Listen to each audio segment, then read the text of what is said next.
বৃষ্টি ভেজা রাস্তা দিয়ে হেঁটে হেঁটে বরং আমরাও নিজেরা খানিকটা ভিজে ভিজে এখন আমরা চলেছি একটা খুব সুন্দর ওয়াটারফলস দেখতে। আর এই বৃষ্টির মধ্যেও প্রকৃতিকে দেখতে অসম্ভব সুন্দর লাগছে। আর এই ওয়াটারফলসটা দেখতে আমাদেরকে খুব বেশি দূরে যেতে হবে না। এই তো রাস্তা দিয়ে হাঁটতে হাঁটতেই ফুটপাতের সাইডেই এত সুন্দর একটা ওয়াটারফলস দেখে আমরা তো রীতিমতো হতবাক হয়ে গিয়েছি।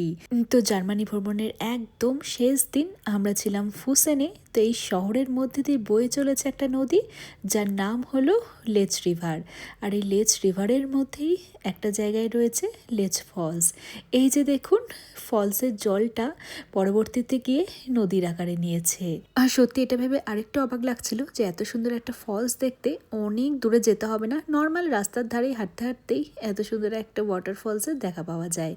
তো এই ওয়াটারফলসটার উপরে একটা ব্রিজ রয়েছে। এবার সেই ব্রিজে যেতে গেলে অনেকগুলো সিঁড়ি ভাঙতে হবে। এবার যেহেতু বাইরে বৃষ্টি হচ্ছিল, সাথে কিট্টু স্ট্রল একটা ছিল, তো এত কিছুর মধ্যে কিট্টুকে নিয়ে ওই ব্রিজের ওপরে যাওয়া একটু ডিফিকাল্ট ছিল। সেজন্য ওপরে একটা ভিউ পয়েন্ট ছিল, সেখানে কিট্টু আর ওর বাবা দাঁড়িয়েছিল। আমি বরং কয়েকটা সিঁড়ি ভেঙে এই যে দেখুন ব্রিজের ওপরে চলে এসেছি।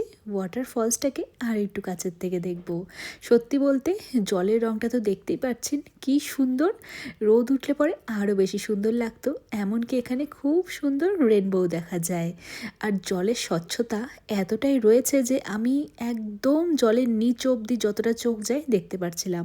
হয়তো ক্যামেরার সাহায্যে ততটা বোঝাতে পারবো না, তবে জলের স্বচ্ছতার কারণে জলের গভীরতা বুঝতে পেরে এত উঁচু জায়গা থেকে দেখে আমার খানিকটা ভয় ভয় লাগছিল।